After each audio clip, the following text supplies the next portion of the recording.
Hey, I'm Tommy Chong. Welcome to High on Homegrown.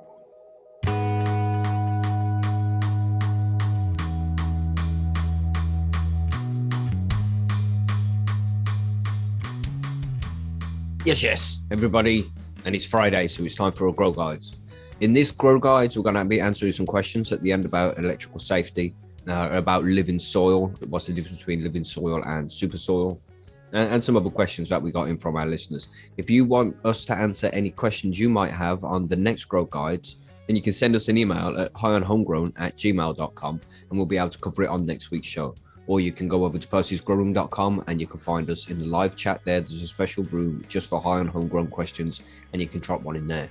But for now, this Grow Guide is all about preparing for your first grow, how to set things up, what to consider before you do it. And next week, we're going to discuss the basic equipment you need for growing your own cannabis. That's indoors or outdoors.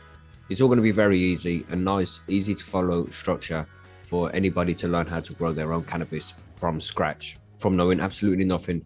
You'll be able to grow your own plants and get to harvest by following the series that's coming up now. So this is part one. I hope you enjoy the rest of it. Stay tuned every Friday, every week. There'll be more grow guides and more listener questions. So join us every Friday. I hope you enjoy this one. Let's do it.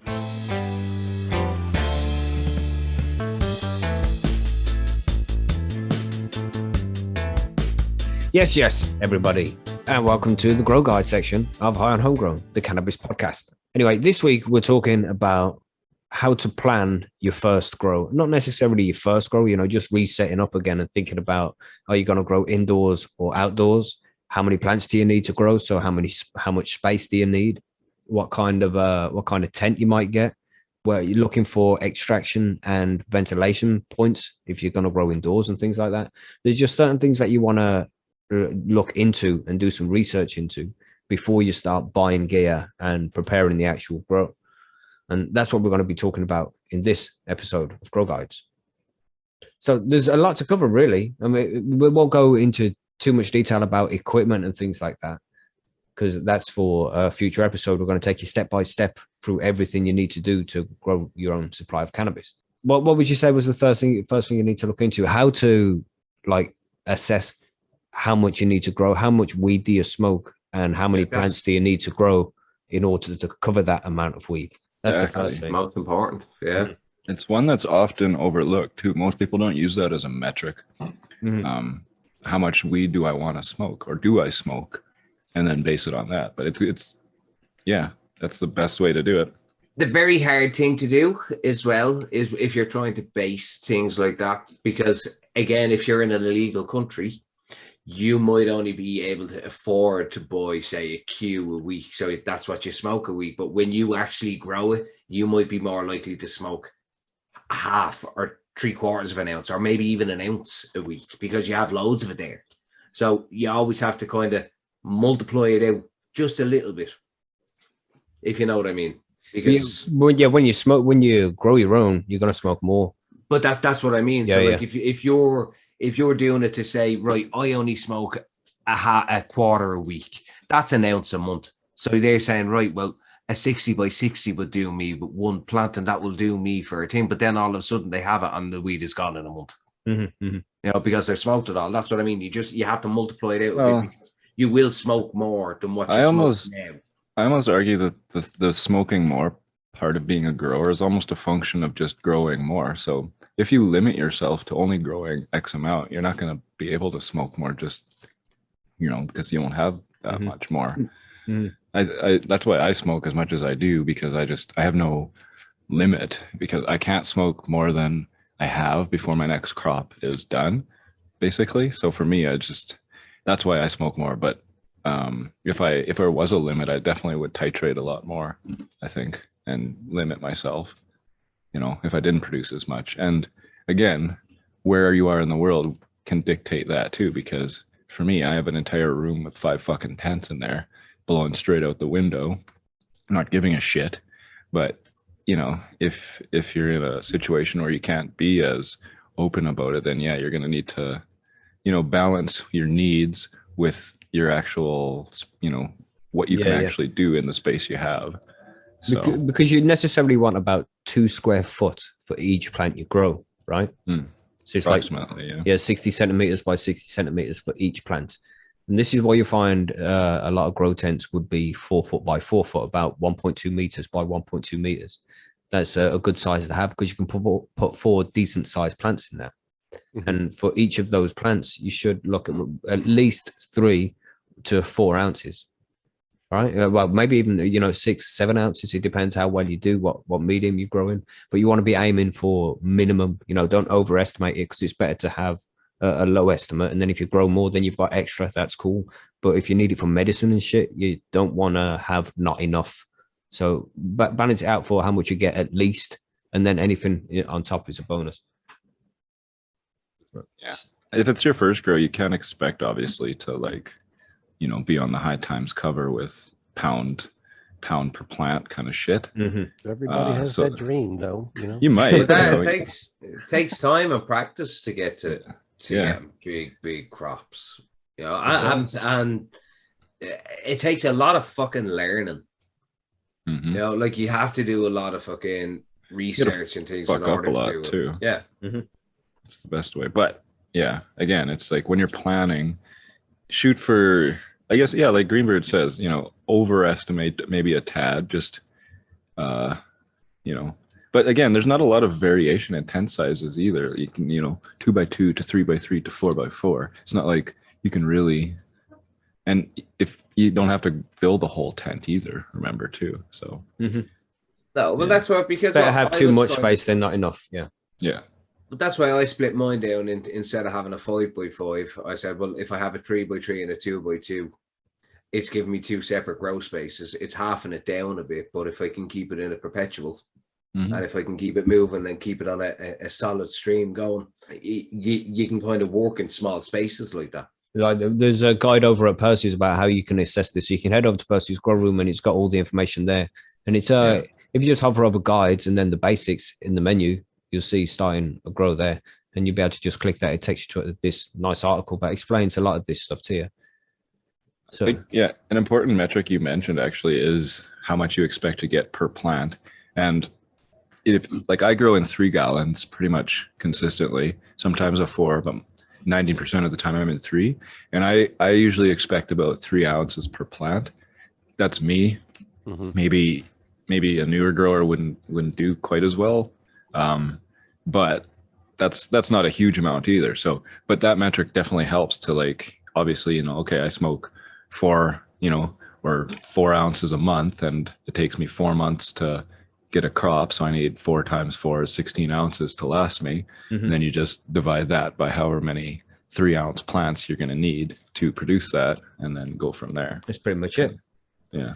So then you need the space for that. And depending on how many plants you need, it's best to have at least 2 foot by 2 foot square for each plant you grow.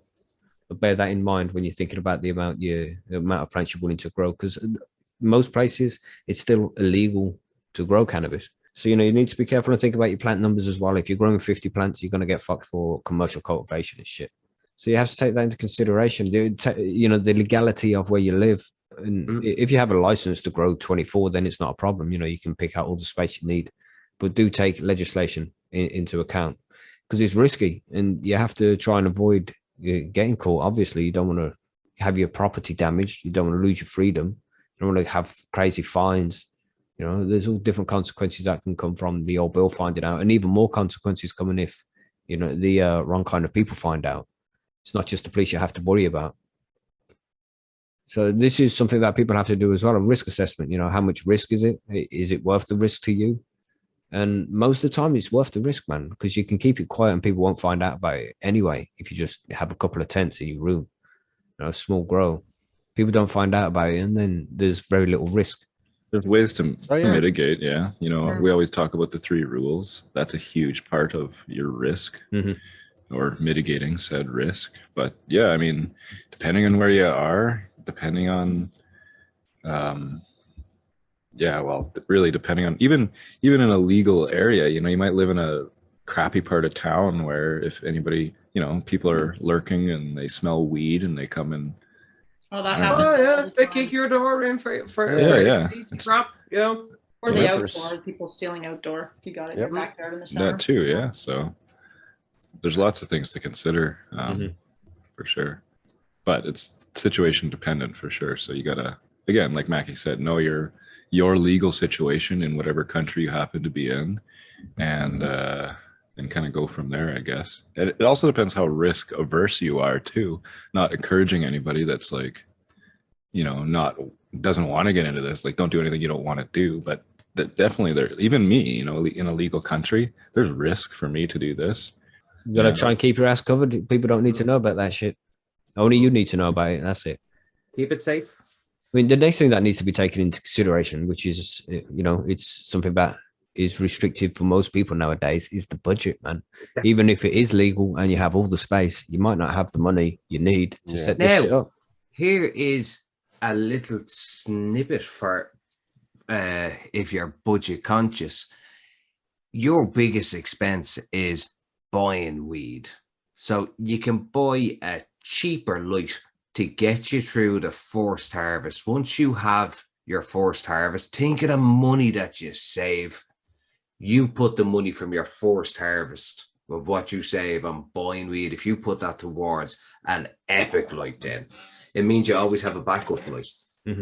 But it's cheap. You don't have to buy a top of the range, or you can buy a good cheap budget light just to get you started, because that's the most expensive part of a grow. Man, even if spring is coming and summertime is coming, then you can plant seeds outside, just straight into the ground, and sunlight will grow them. You just water them when they need it, and it'll do the whole fucking thing for pretty much free. You just have to do it at the right time. Anybody can grow plants for nothing. You just need the seeds, man. You just need the seeds or a cutting, and you can get seeds cheap online. Cheap, man. Like a $5, and you can have a seed. You can buy a pack of 5 for 25 quid, and you'll be able to grow huge plants out of that shit for ounces and ounces of weed. That'll save you a fortune, and then you can save that money over the winter time and get yourself a nice light for Christmas and shit like that.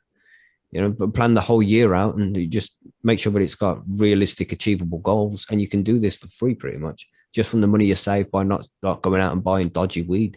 Or even if it's legal where you are, the weed in dispensaries is still not your weed. The best shit will be your homegrown. Yeah, I mean, for me, outdoor growing, would be great, but it's just too risky down here where I am. It's just too many busybodies. Everybody's looking over the fence. Everybody wants to know what you're doing. Well, those things. So, I mean, big part of planning your first grow for me was trying to figure out where I'm going to be able to fit this indoor kit, and that helped me determine a lot about what my first grow was going to look like. How much space can I allocate? Yes, I do have a spouse, and so I actually wanted to get her permission, if you will. In other words, buy in on the program, because hey, from doing something illegal, it's illegal for both of us. So I got a spouse's buy-in on mine. That was a very important part of my my whole situation. That way, it keeps the security, like you're talking about, very, very tight. She's not going to tell her friends that she's pissed off at me for growing weed and it doesn't get out the house. And basic things like that is communication with that, and planning the grow based on space and then based on need. Trying to keep it as tight a budget as you can is great, like GB said, but one of the hugest traps that a new grower or somebody trying to plan a new grow gets into is trying to cut too much. That's planning for me. Planning my grow was basically what am I willing to invest as far as space, time, and cash in this first grow. And I fell into many of the same traps that everybody falls in planning their first grow. You underestimate, like GB said, and and then overestimate my abilities and my skill levels, of course, like most new growers do. Think you're going to get that, half pound off of a first plant your first time around, and didn't even come close. And the biggest part of the thing that we haven't touched in yet on as a new grower, and it's going to sound as corny as you can be, but find a good grow community. And I recommend Percys, because that's where you're going to get the best information and the best support. Growing weed illegally is kind of a lonely thing. You can't talk to anybody about it, especially if you're following those rules. But if you come to Percys, we're all anonymous. I still don't know any fucking growers here, man, and it's legal. Like, it's not a common thing even in spaces, So or find a community, man. It's good. Yeah. Don't take 10 years like me to learn this shit. Just come into Percys and fucking learn it all. Ask some And then questions take because step by step. Yeah. There's so much involved with trying to set up your first grow. And it's intimidating as fuck, you know, if you don't know anything. People think it's really complicated and it's dangerous and all this shit, but it's really much easier than you think. And you know what? It's great to see so many people who are, especially like listeners to the show, who aren't even grown yet, but they're part of the community. They're over in Percys. They're getting all the information in advance and all the knowledge in advance of when they can get their grow going. And that's what a lot of people make the mistakes. It's how I made so many mistakes when I started growing again. And I said, I'll do this myself. And I took in the security aspect probably a bit too much. And I'm the total opposite to it now because I'm fucking very loosey-goosey. But I didn't even want to join forums or things like that because I was overly cautious. You know? Yeah, I understand that. So, but then when you fuck up so much, you end up going and you go to some wrong forums and they're just dickheads. And then you come to Percys and they're all sound, you know? I always talk about Jorge's Cannabis Encyclopedia. That's like the book that I learned a lot of my shit from, but you can only go so far with that. And you do need actual practical experience, and having somebody like a mentor to walk you along is very helpful because it alleviates a lot of anxiety. Even with topping, you know, as new growers, we all know how fucking scared we were to hack the head off of that first plant the first time we did it, you know. And now it's just like, oh, they're ready. Pinch, pinch, pinch, pinch. There you go. Exactly. So you have to look in as well. Something that we all forgot about. Your environment that you're growing in, not the actual where you are, but what the weather is like, because that can make a big difference. Like you look at TG now, you think he's up in Canada. Oh, it's snowing up there. Oh, humidity won't be a problem. But yeah, it's like he's in a desert. 14% in my tent inside. It's crazy. And it's all things we're going to go into as we progress through the series as well. I know we might be being a bit brief with some of this, but it's because there's so much to it. Little sections need to be broken down, like, you know, what equipment is going to be best for your situation, because everybody's situation is different. No two growers grow the same. It'll be close sometimes, but everybody's different for different reasons. The environment of their country, the condition their grow space is in, what they're growing in, how many, what kind of medium they're growing in. It's available to them to use, you know, like super soil will be different when you build it in the UK than when you build it in Canada. So, you know. Well, I'm listening to these guys from Australia talking about certain equipment's not available there, you know, certain things. So you got to tailor it to what you can get. The thing is as well, you can always jerry rig. Like this, most of the stuff I have in my tents, and when I first started out, none of them, 90% of it didn't come out of a grow shop. Yeah, just MacGyvered in it. It was everything was MacGyvered. I still have so much MacGyvered shit. All my exhaust fans, they're just standard inline fucking fans that are for a bathroom. Like they're not anything fancy or any Red Scorpion or they were cheap as chips, fucking piles of shite. They cost me 50 quid. Well, I was just gonna say, like, that actually, to your point, is one of my tenets is don't get pigeonholed into like following the guide exactly, because improvise.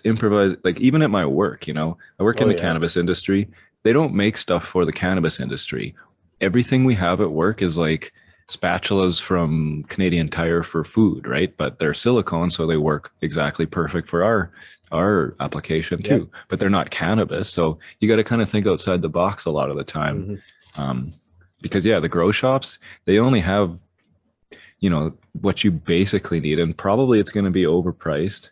Probably you can find, well, not everything, and there is something, you know, it's worth buying a lot of shit from specialized grow shops, but again, don't think you have to, and especially depending on where you are. A lot of the time as well, they will sell you the most expensive thing in the shop and say, this will give you. That's a good one there. That's a good one there, GB. You know, this is important. Oil Everybody out there who is thinking about they're going to start doing this thing, don't get any advice from the people in the grow shop, man. Just don't, because there's some out there that do know about what they're talking about, but there are a lot who do not, and Most of they them will don't. sell your shit, and you'll be in a worse position. If you're starting to do this, you need to go to a community, like Monkey said, sign up to Percys Grow Room and ask for help there, and we'll be able to help you figure out exactly what you need to do to get started.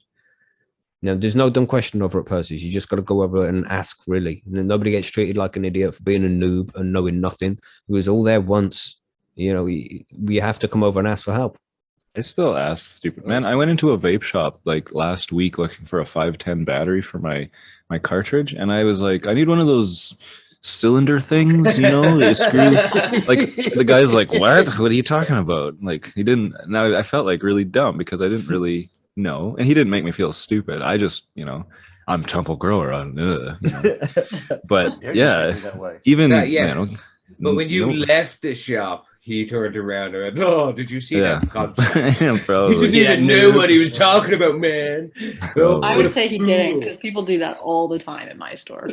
They come Yeah. in looking for the pen thingies or whatever they're called. I mean, what do you call it? A battery or? It's just battery, yeah.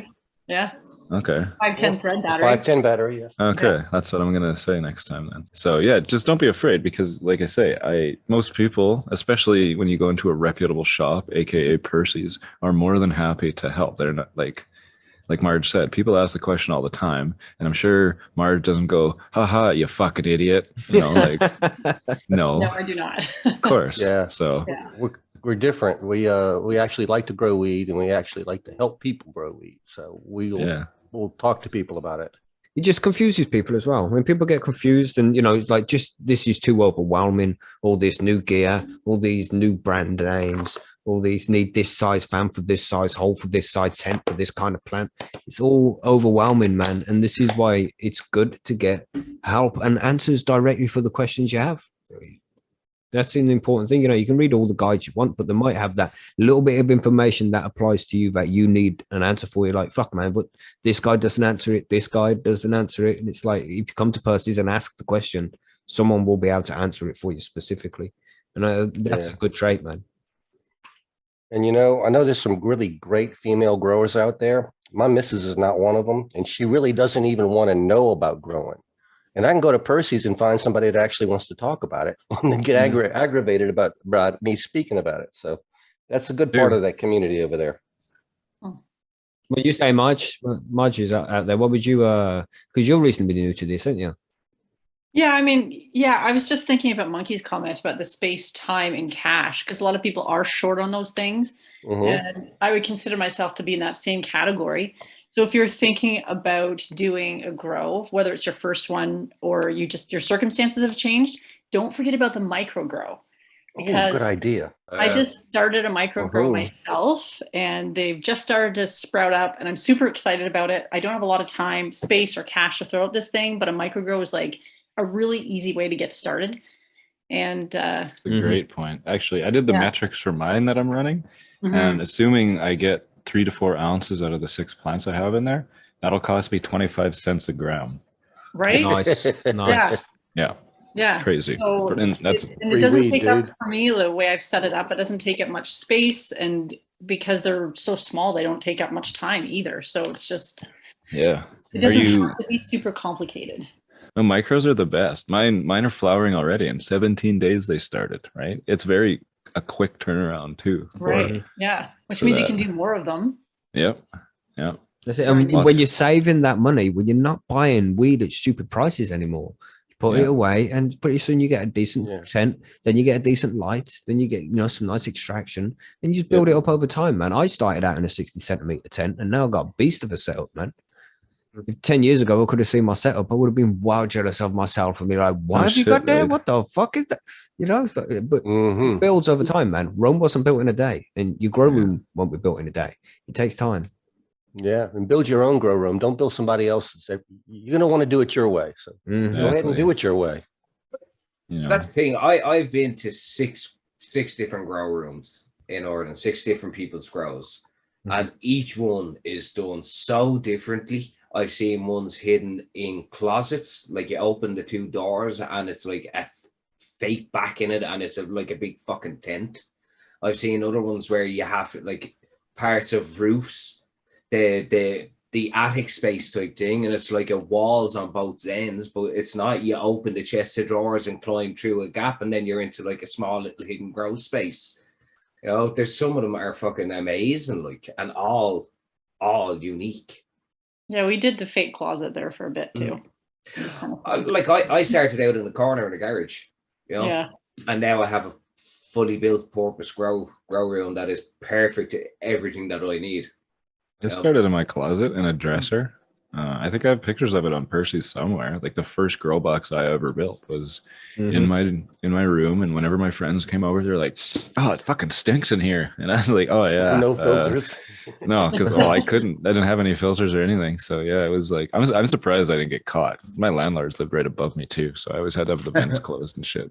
Yeah, you just leave piles of dirty laundry laying around and stuff. Yeah. Like, But you know, the thing is, everybody needs to remember when you're looking to learn how to grow, it's that they want you to think it's complicated, so you don't do it. Now, all these authority figures, the old bill and the government, and that, you know, the tinfoil hat preventers and shit. Even the legal industry, I'd argue, doesn't want you to grow because it's so difficult. Yeah, you need all this cow mag. You need, Yeah. You know, it's like, don't get carried away. It's really fucking easy. It's a plant that's been growing for millions of years out in the wild by itself. Humans haven't been there that whole time, and it does a good job of it. So it knows what it's doing, man. Just give it what it needs, and all it needs is soil and water and some nice light and air. It doesn't need the temperature to be dead on 25 degrees or the plant will die. You don't need to water it with this pH and this amount of nutrients dead on. Otherwise, it's going to die. It's nothing like that, man. It's really easy. And there's lots of buffers, little learning curves, but it's simple. And if you want to do it, fucking do it, man. Don't let anything stop you. When you say it grows anywhere, it literally grows anywhere. Yeah. We find hemp growing in literally rocks behind work because we're a hemp processor. So there's a shitload of seeds coming in on in bins and stuff for processing for hemp hearts. But some of them obviously fall out, and yeah, they're just like growing out of gravel. Like how? There's no soil here. It's literally hardest packed, like shitty big rocks, sand, like It must be. It's magic, man. It's magic. I don't know, but they're there. They look awful, but they're there. It's crazy, man. You know, like life will find a way. One of those, and ganja finds a fucking way, man. And you know, if you just give it a little bit of help along the way, it turns out into something pretty decent. And the best weed you're ever going to smoke is your own homegrown weed. Yeah, absolutely. When you don't need to leave the house to find it, that's fucking bonus, especially if you're in a country that still has prohibition. If you don't need to leave the house to find it, no, 15 minutes, I'm just around the corner, fam. You know, and he's never fucking showing up, not for a couple of days yet. But that, you know how it goes, man. It's frustrating when all you have to do to go out and get weed is reach down to your jar and pick a bud out of it. Then it's all good, man. Save a lot of time, save a lot of money on traveling around, save a lot of hassle and just traveling around trying to find it. Then it's a different level of quality because you would take it down at the right time when it's ready for harvest rather than when it looks done and ready for selling to somebody. It's a complete different quality. The taste, the high, the texture of the smoke, everything is much better about homegrown than the weed you'll buy, man. Even legal weed, man. Like I said, I was going to give some reviews on the stuff that I got, but ultimately my review is grow your own because it doesn't compare. Indeed. And this stuff isn't the best on the market, but it's not the worst for sure. It's gotten decent reviews, and it's just like, really, I actually had my hopes up for it, and it's just no. What are you guys doing? Grow your own. It's the best way, man. It's just difficult for people to take that first step, either because of finances or just because they're afraid of being caught and shit like that. Yeah. And that's one thing that's, you know, it's easily avoidable. There's 3 rules to follow where you don't tell. That means you don't tell like anybody for any reason whatsoever. If you want to talk about it, like Monkey says, come over to Percys. We're all anonymous there.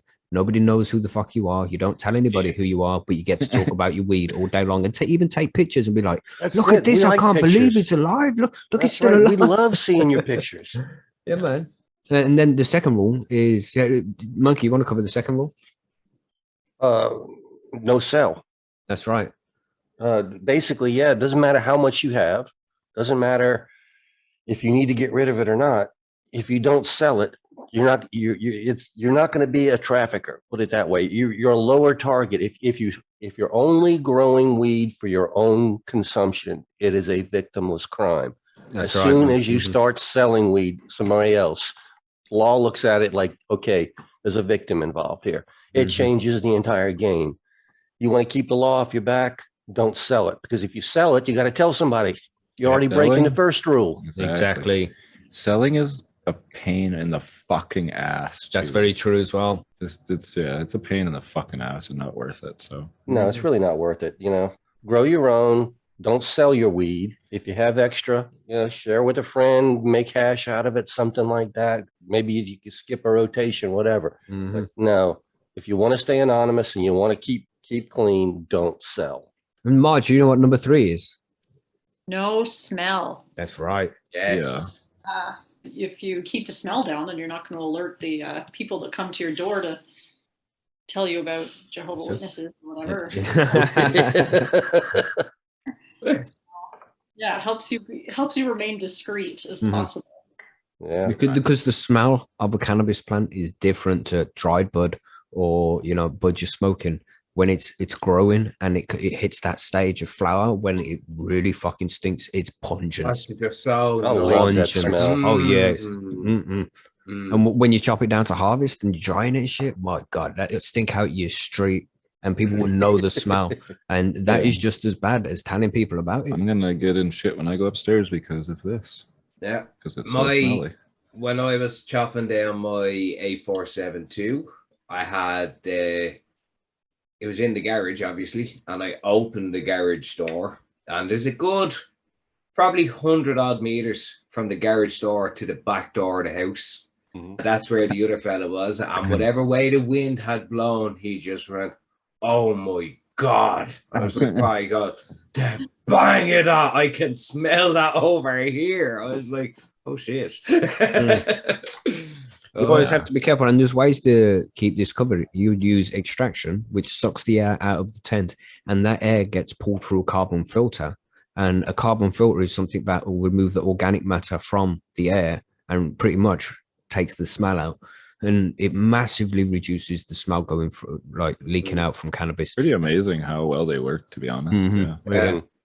And that will take the smell out, and you can just vent that outside, and the smell's gone. You don't have to worry about it. So, because that's a big concern for a lot of people, it's like, how do you hide the smell? But once you find out about carbon filters, and you get a good carbon filter with the proper extraction, and you won't smell that shit, man. And your neighbors won't smell that shit. People visiting your house won't smell that shit. You'll be fine. So them 3 rules that don't tell, don't sell, and cover the smell will keep you fucking safe. You have to learn them. You have to follow them. You don't break them for any reason whatsoever. If you want to talk to somebody, you go to Percys, and we'll all talk to you there because we'll do the same thing as you do. But, Yeah, and if you got extra weed and you're tempted to sell it, come to Percy's, because we'll tell you how to make it into extract, and you'll be able to enjoy that instead. You got extra? Yeah. Why not make some hash? There you go. See? Delicious. And make some edibles. So yeah, Exactly. extra homegrown that's a great resource. There's one more thing which I think we need to cover, because I just don't want to miss this off the list, because some people might find a seed like in their bag of weed or get it off a friend or something. Now you can potentially germinate that and grow something nice out of it, but it might just end up to be a waste of time. It could be hermaphrodite, a male plant. It could be shit genetics.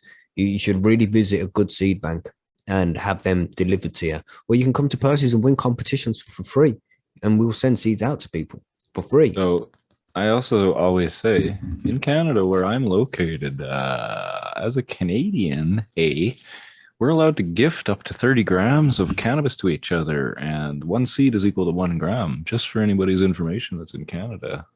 That's good. Hint, hint, nudge, nudge. Hint, hint, nudge, nudge. So anybody in Canada, you can message TG up on the forum, up on his Twitter, or go to templegrowing.com and you can find him there. And he's got seeds. But he'd want you to run a diary so he could see how the plant grew out. Of course. Yeah, but definitely, I have multiple seeds. Multiple. So don't be shy. more. Yeah, don't be shy, man. We want to see everybody growing their own because all of us here, we all have experience doing it, and we know this is how you get the best weed. This is how you get the safest access to weed. Because even buying it from legitimate places, like if you're in a legitimate market, there could be pesticides and mold on that. But Well, you it's just shitty because you pay more than you need to. And on that point specifically, just quickly, I bought some CBD isolate. This product right fucking here, you know how much? It's $49.99. Here in town, it's $40 or $39.99 at a recreational store. So the medical is like more expensive. So when I found that out, I was like, I wasn't livid, but I was like, what the fuck, you know? Like, I only bought it for research purposes kind of thing because like we make it at work, but it's just like this is frustrating because I could have avoided this by just growing my own and not having to deal with fucking price matching shit across the goddamn city because I don't want to get, you know, it's like, no offense, Marge, I know it, you know, in the dispensary, but like, fuck is it? It's maddening, you know? Anyway, yeah, grow your own. Fuck. But follow the rules. yes, follow the rules. Sorry to rant. The three rules, you know. The don't tell, don't sell, Yeah. cover the Yeah, smell. It's important. We'll absolutely love it. That's the problem with growing, though. Growing is more addictive than the smoking. Mm-hmm. 'Cause, I mean, most growers that I know at least feel, not complete if they don't have something growing at that time. Some kind of life in the tent. And It's every very day addictive. every day is a school day when it's grown. Like I'm trying out new techniques. Every plant I grow, I try a different growing technique with them nowadays to see what works best because I got very lazy and just kind of stuck to the same routine as such. It's nice to learn new things. Mm-hmm. Yeah, man. So, and the best advice we can give to anybody who's thinking about doing this is fucking do it. Don't stop, stop putting it off, man. Get started. Summer's coming. We're on the way back to the springtime now. So think about it, man. Get things set up, and you can do an outdoor one if you haven't got the resources to set up an indoor one just yet. You can do this shit, man. You can do it. There is help out there for you. There's friendly people who want you to grow your own shit as well. Yeah. Just because we enjoy seeing people make these plants for themselves, man, and seeing how fucking easy it is to get a better connection to nature all round, not just for cannabis. Well, there's just no reason to have to worry about any of the things we worry about with legal weed or buying weed otherwise. There's a good way to avoid all of that. I'm holding it right here. Grow your own. I would even say if you don't have a place to grow indoors or outdoors, you might be able to find somewhere safe to do a good guerrilla grow. Mm-hmm. Even do a couple of places.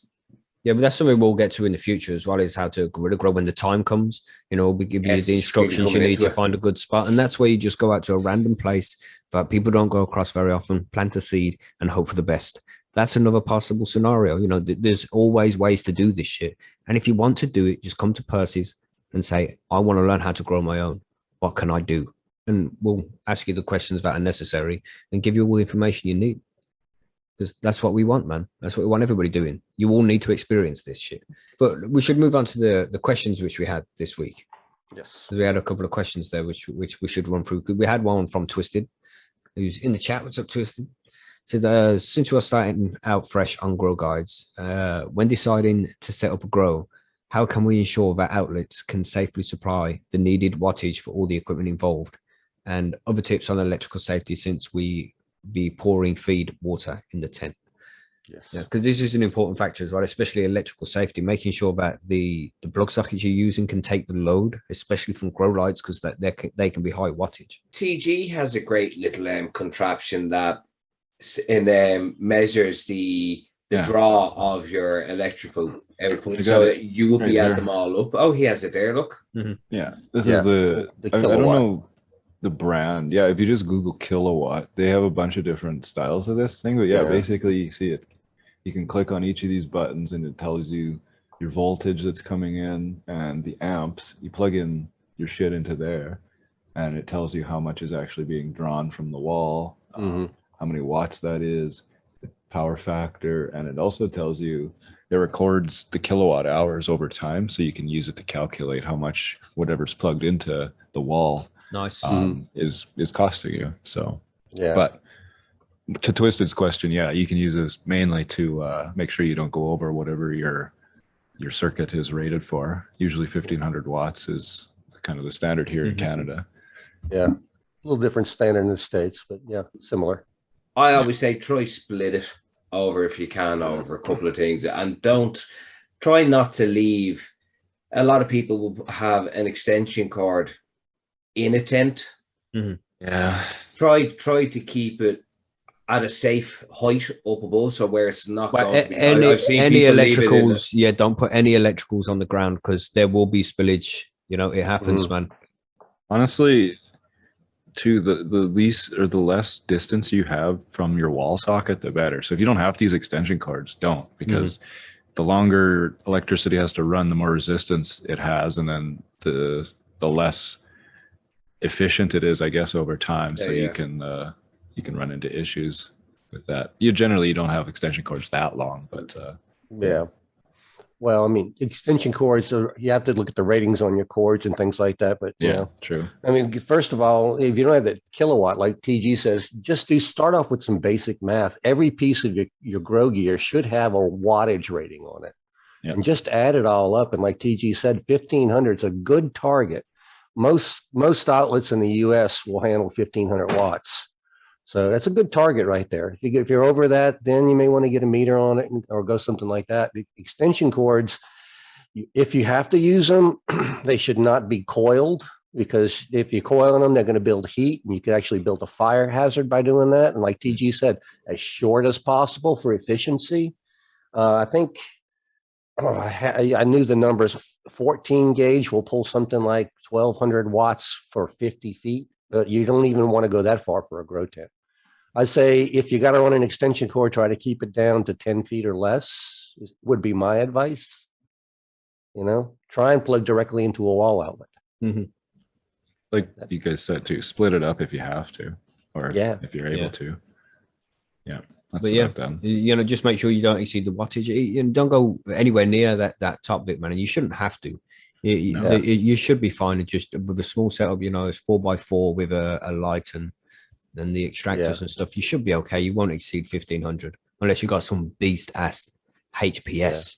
But using standard equipment, you know, using just a good branded fans and lights, you should be fine, man. It's good shit. They get certified stuff, I would say. The ETL certification or the CSA, if you're in Canada, all those ones, they're there for a reason, you know, unless they're bootleg stickers or something. Then we have one here, another question, because we'll move on to the next one. Billy Bonds sent us in a question, and I summed it up because it was a bit long, but it's, why is super soil called super soil? Is it different from living soil? That's more like one for you, that is, TG.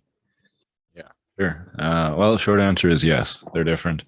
Basically, in my opinion, a super soil is simply a medium like cocoa or like peat or something, you know. It doesn't have any nutrients in it, but it has everything else. So drainage and all that kind of bullshit. And then to make it a super soil, you're just adding in food, essentially. Enough food generally to last the duration of whatever plant you're growing's life cycle in whatever pot you have it in.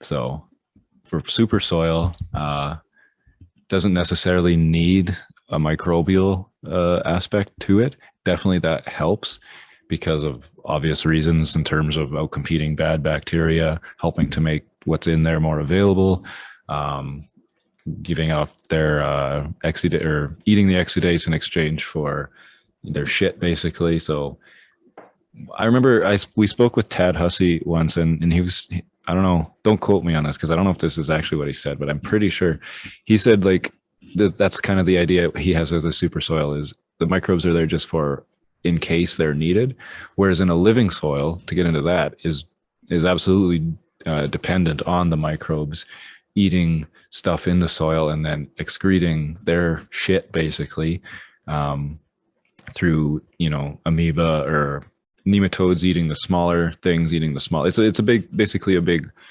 food web, and through that food web, at each stage, the microbes give off stuff that the plant eats. So in that sense, it's kind of self-sustaining as long as you keep your microbial population happy and healthy. Whereas in super soil, there is an effective end to it when the soil gets depleted. You can re-amend it using like, the top dressing Gaia Green things or the Eco Thrives or whatever.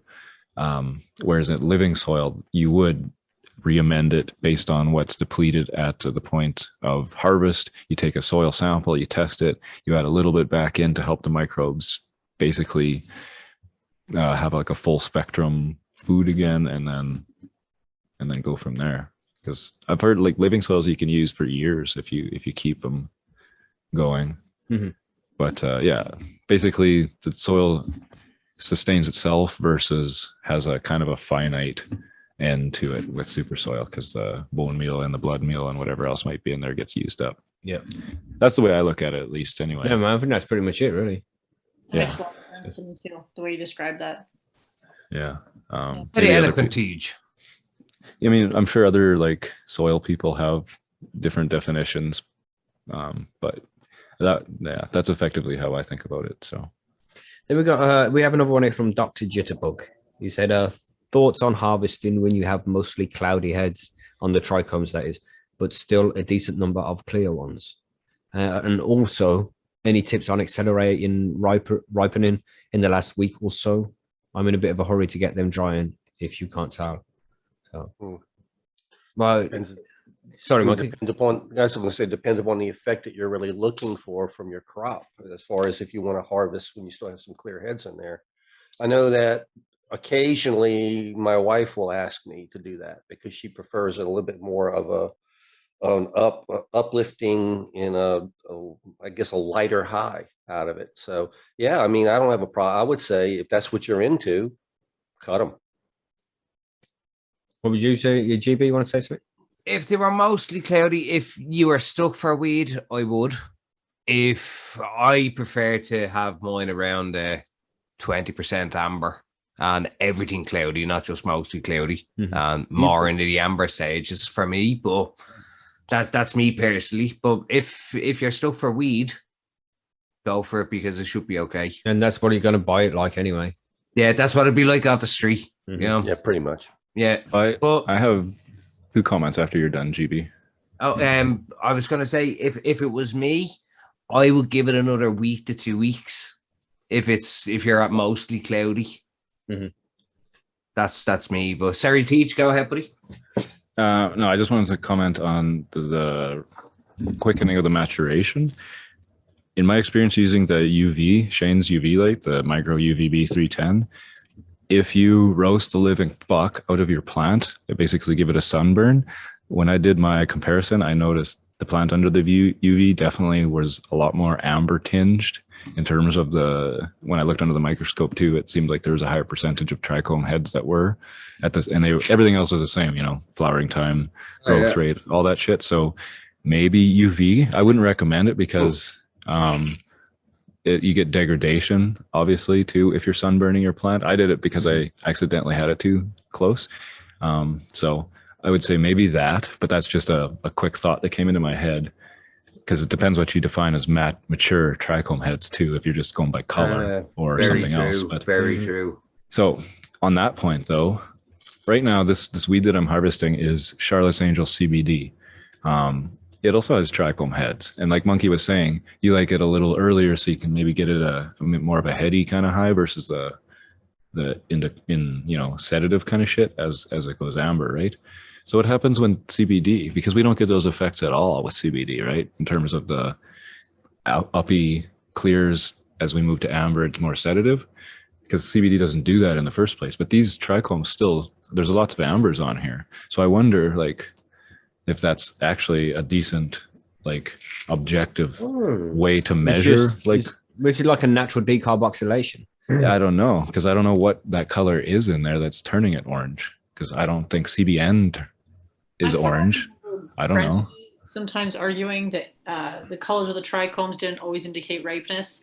Yes. And if you ask Swami, he would say all you have to do is ask the plant if it's harvested. And that tends to be my method. That's basically what I just looked at these trichomes. I didn't cut them down because of the trichomes, and I don't I do what Frenchie does. You know, I basically just you just know when it's done, kind of thing. That comes with experience, though. Yeah, exactly. So, but I don't know. It's a really good question because that's what a lot of people use as a metric for doneness is the trichome heads. But like, I don't know. Yeah.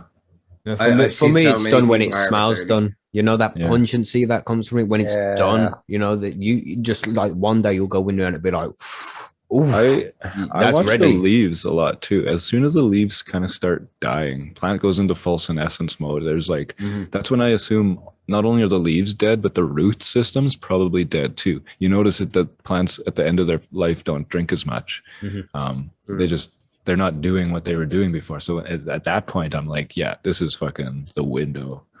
Yeah, you know you're close when the plant's telling you physically by its leaves. Yeah, maybe that's what Swami means by talking to it. You know, Yeah. like Yeah. I don't know. Yeah, Maybe he just means if it actual- doesn't reply, it's dead inside. Hey, are you fucking done?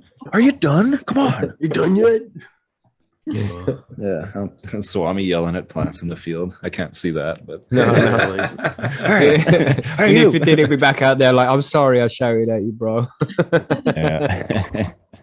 This Swami's a cool guy. So that's all the questions we have now. So that's just about everything for the Grow Guide section this week. Next week, check in next week to find out what we covered next week. But it'll be another cool one with some cool questions. If you have any questions out there, anybody that you'd like to see us answer on next week's show, then drop it over in the chat over at percysgrowroom.com. And of course, anybody who's learning how to grow and wants to start their own grow, then come over to percysgrowroom.com, sign up. It's all free. Ask questions, get involved, man, and start growing your own. It's easier than you think it is. And anybody who is listening who also grows their own would agree with that entirely. Get stuck in. So anything else to add on this grow guides then? How to prepare your first grow, how to plan your first grow. No, pretty good. Don't rush it, but don't overthink it either. Because yeah, Just do Good it. said. Well said. yeah, Is that Marge? I said, just do it. Mm-hmm. yes. Learn on your feet if you have to, man. At least you're doing something. Best way to learn. Mm-hmm. And it's very easy. Just follow them 3 rules, man. And 3 rules are important. Don't tell anybody.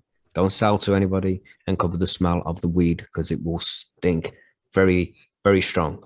It's Friday when you listen to this, so there'll be a session tonight. If you are around, come and listen to the session over on the YouTube channel, youtube.com/high-on-homegrown. We'll be there live.